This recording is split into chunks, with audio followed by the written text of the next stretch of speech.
नमस्कार दर्शकबिन हार्दिक स्वागत छ यहाँहरु सम्पूर्णलाई सपना अनलाइन टिभीमा निकै नै महत्त्वपूर्ण रिपोर्टका साथ उपस्थित भइसकेका छौं। हाम्रो मेहनतको लागि एउटा सानो लाइक र च्यानललाई सब्स्क्राइब गरी साथै छेउमा रहेको बेल आइकनलाई दबाई अलमा क्लिक गरेर साथ दिन नबिर्सनु होला। संघका सभा फेरि बचेकालाई गाउँका मुखियाले मार्नका लागि फेरि सिफारिस दिए। हत्यामा 3 जना आइमाई पनि संलग्न रहेको खुलासा। अब आउनुहोस् पुरा समाचारतर्फ लागौं।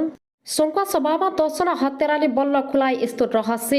गाउँका मुखिया फर्करै पक्राउ, चिरपट र चाकुले हानेर मारेका रहेछन् हत्यारा महिलाले यस्तो बयान दिएपछि सबैजना जेल गएका छन्। संघका सभा हत्या प्रकरण घरमा सुन र 4,62,000 नगद भेटिएको छ। संघका सभाको मादी नगरपालिका 1 स्थित उम्लिङमा 6 जनाको सामूहिक हत्या गर्नुको कारणबारे प्रहरले अनुसन्धान गरिरहेको थियो। लुटेरा समूहले हत्या गरेको आशंकामा पनि प्रहरले अनुसन्धान सुरु गरेको थियो, तर लुट्ने उद्देश्यबाट हत्या नभएको प्रारम्भिक अनुसन्धानबाट थाहा भएको छ। मादी 1 उम्लिमका 82 वर्षीय तेजबहादुर कार्कीको घरमा सुन र नगद भेटेपछि लुट्ने उद्देश्यले हत्या नभएको प्रहरले निष्कर्ष निकालेको छ। घरमा 4,62,000 नगद तथा सुनका गहना मारवाडी नौगेडी फेला परेको अनुसन्धानमा संलग्न प्रहरी उपरीक्षक एसपी भीम दाहालले रातो पार्टीलाई बताएका छन्। सम्पत्ति तलमाथि भएको छैन। एसपी दाहालले भने आमा बुहारी र नातिनी बुहारीले लगाएको सुन सबसँगै फेला परेको छ। मादी नगरपालिका 1 घर भएका तेजबहादुर कार्की, आमा पार्वती कार्की, श्रीमती कमला बुहारी, 32 वर्षीय सञ्जना कार्की, 8 वर्षका विपिन कार्की र 5 वर्षका गोमा कार्की सब सोमबार बिहान फेला परेको थियो। सब फरक फरक स्थानमा फेला परेको थियो। हत्या अनुसन्धानका लागि केन्द्रीय अनुसन्धान ब्युरोका डीएसपी सुगम कुबरको टोली पनि घटनास्थलमा पुगेको छ। जटिल घटना भएको हुनाले अनुसन्धानमा मेहनत गर्नुपर्ने अवस्था रहेको संघका सभाका डीएसपी लालदो सुवेदीले रातो पार्टीलाई बताएका छन्। विभिन्न कोणबाट अनुसन्धान गर्दैछौं। घटनास्थलमा रहेका डीएसपी सुवेदीले भने लुटपाटको सम्भावना छैन। हतार गर्दा नकारात्मक रिजल्ट आउने हुनाले सचेततापूर्वक अनुसन्धान गरिरहेका छौं। प्रहरले घटना संलग्न नौमिग्न भनेर सतर्कता अपनाएको छ। एसपी राईका अनुसार घटना संलग्नहरू भाग्न सक्ने सम्भावित नाकाहरूमा निगरानी बढाएको छ। प्रहरीका अनुसार 6 जनालाई धारिलो हतियारले हानेर हत्या गरेको पाइएको छ। परिवारका केही सदस्यको घरभित्र र केहीको शव घर बाहिर फेला परेको छ। परिवारका 1 जना वृद्ध सदस्य भने जोगिएको प्रहरले बताएको छ।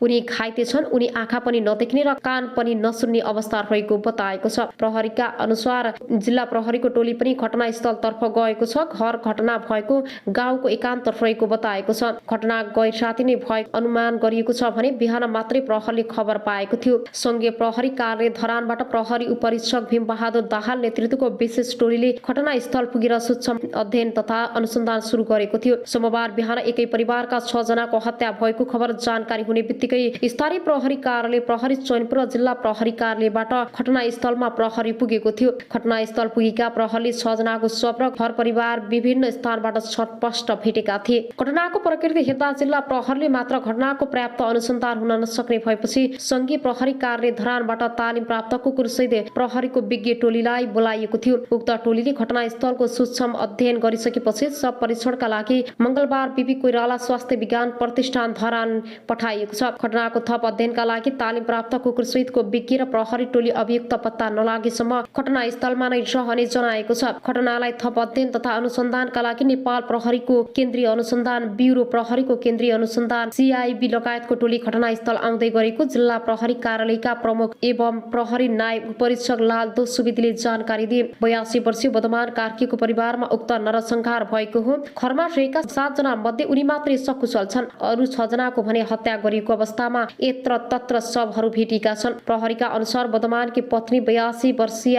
पार्वती, छोरा 48 वर्षीय तेजबहादुर बुहारी, 82 वर्षीय कमला तथा तेजबहादुरकी बुहारी, 32 वर्षीय सञ्जना नातिनी, 11 वर्षीय दिपेन र नातिका 7 वर्षीय गोमा कार्कीको हत्या भएको हो। एउटै परिवारका 6 जनाको हत्या भएपछि पुरै गाउँ शोकमा डुबेको वडा अध्यक्ष खेमनाथ कटुवालले बताएका छन्। सिङ्गो गाउँमा सन्नाट छाएको छ। कसैले पनि यस्तो दर्दनाक घटना कसरी भयो भनेर सोच्न सम्म सकिरहेका छैनन्। उनले भने घटना देखेका र सुनेका छिमेकीहरू कसैको घरमा चुल्हो बलेको छैन। घटनाको अनुसन्धानमा स्थानीय बासिन्दा र जनप्रतिनिधिले पनि प्रहरलाई सहयोग गरिरहेको वडा अध्यक्ष कटुवालले जानकारी दिए। उनका अनुसार हत्या बिहान वा राति नै गरिएको हो भन्ने यकिन हुन बाँकी छ। वृद्ध अवस्थाका बुधमानले पनि घटनाका बारेमा आफूले थाहा नपाएको बताएका छन्। मृतक सबैको शव घरबाट लगभग 100 मिटरको आसपासमा भेटिएको थियो। प्रहरी र स्थानीय वासीका अनुसार तेजबहादुरको शव घरदेखि करिब 17 मिटर पर सडकको भित्ता आमा पार्वतीको घरमै सुतिरहेको अवस्थामा कमला र रञ्जनाको घर नजिकैको सोलसीमा र दिपेन र गोमाको घर माथि खरबारीमा सब फेला परेको थियो। यो घटना सोमबार बिहान अथवा आइतबार बेलुका कति बेला भएको भन्ने अन्यल रहेको छ। स्थानीयवासी बुधबारका अनुसार सपरिवार बेलुका 6-7 बजीतिर खाना खाएर सुतेका थियौं। बिहान 81 यस्तो देखियो, अचम्मैमा परे। घटनामा परेकाले सबको अवस्थालाई हेर्ने हो भने तेजबहादुरले गब्बुट जुत्ता र कोट लगाएका छन् भने अन्य 5 जनाले चप्पल स्यान्डल लगाएका थिए। सो बमोजिमको प्रकृतिलाई हेर्दा घटना कति बेला भएको भनेर सोझै अनुमान गर्न सकिने स्थिति छैन। यो घटनालाई विश्लेषण गर्ने हो भने बेलुका खाना खाएर सुतेका चप्पल जुत्ता नलागेको हुनुपर्ने, यो घटना बिहानैको हो भन्ने पनि। भागदौड गर्दा जुत्ता चप्पल उनीहरूले कसरी लगाउन भ्याए। हत्या गरिएका 6 जना नै टाउकोमा सामान्य चोट र रगत जमेको पाएको छ। विभिन्न सञ्चार माध्यममा प्रकाशन र प्रसारण भए अनुसार धारी र हतियार प्रयोग गरी हत्या गरिएको भनिए पनि यस्तो नभएको पाएको हो। उनीहरूको शव घोप्टिएको अवस्थामा रहेको थियो। अब आउनु सरको समाचारतर्फ लागौं। भ्रष्टाचारको अखण्ड सबै पदाधिकारी विवादित भएका छन्। जनताको उपचार गर्न र चिकित्सक उत्पादन गर्न पूर्वी नेपालको धरानमा स्थापित बीपी कोइराला स्वास्थ्य विज्ञान प्रतिष्ठान भ्रष्टाचारको अखण्ड बनेको छ। मुलुकको पहिलो जननिर्वाचित प्रधानमन्त्री बीपी कोइरालाको नाममा स्थापित विश्वविद्यालयको निकासा पछिल्लो 2 वर्षको अवधिमा 3 उपकुलपति भ्रष्टाचारको आरोपमा मुछिनेले त्यही संकेत गर्छ। 2076 साल असार 26 गते प्रतिष्ठानका तत्कालीन उपकुलपति प्रा डाक्टर राजकुमार श्रैनियार 8 लाख रुपियाँ घुससहित पक्राउ परे। प्रतिष्ठानको भवन निर्माणले ठेक्काको कमिसन लिने क्रममा उनी निवासबाट पक्राउ परेका थिए। त्यसको 3 सातापछि अघिल्ला उपकुलपति बलभद्र प्रसाद दासमाथि 4 करोड भ्रष्टाचार मुद्दा लाग्यो। दुवै मुद्दा विशेष अदालतमा विचाराधीन भएका बेला नयाँ पदाधिकारीहरू पनि रत्तिभर डराएनन्, अनियमितता गरिरहे। सरकारले गठन गरेको कार्यदलले उपकुलपति ज्ञानेन्द्र गिरी भ्रष्टाचारको आरोपबाट उम्किन नसक्ने गरी सरकारलाई मंगलबार प्रतिवेदन बुझाइसकेको छ। अख्तियारले गम्भीर रूपमा छानबिन गर्ने हो भने अहिलेका उपकुलपति गिरी सहितका पदाधिकारी जोडिने ठाउँ नै छैन।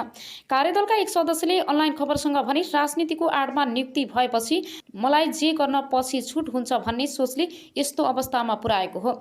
उनी आफू त बदनाम भए संस्था समेत खराएसी बनाए। स्त्री रोग विशेषज्ञ समेत रहेका प्र डाक्टर मोहन चन्द्र रेग्मी फिस्टुलालाई रोग विशेषज्ञ हुन विशेषज्ञहरूको समुदायमा उनी राम्रा प्राचीन व्यक्तिको रूपमा चिनिन्छन्। बीपी कोइराला स्वास्थ्य विज्ञान प्रतिष्ठानमा कार्यरत रहेका उनलाई कता कता कार्यकारी र व्यवस्थापनका पदमा जाने महत्त्वाकांक्षा बढ्यो।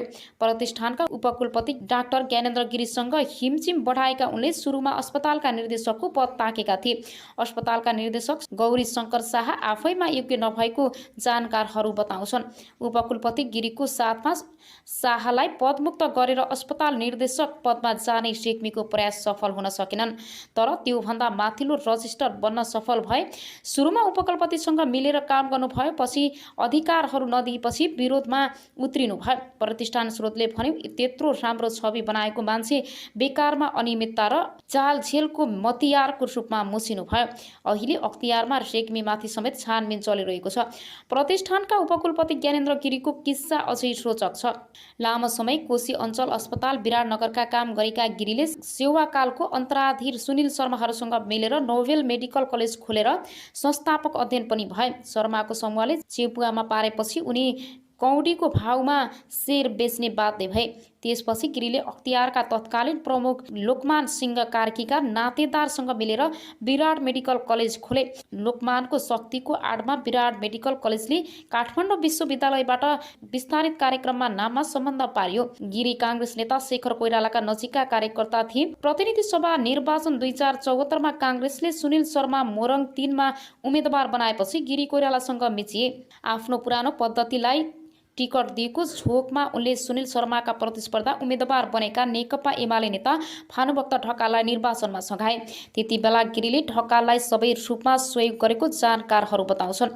वाम गठबन्धनको सरकार बन्यो। तत्कालीन प्रधानमन्त्री केपी शर्मा ओलीले ढकाललाई 28 साउन 2074मा कानुन मन्त्री बनाए, तर 4 मङ्सिर 2076मा ढकाल स्वास्थ्यमा आएपछि चुनावमा गरेको सहयोगको गुण तिर्नै गिरीलाई प्रतिष्ठानको उपकुलपति बनाएका थिए।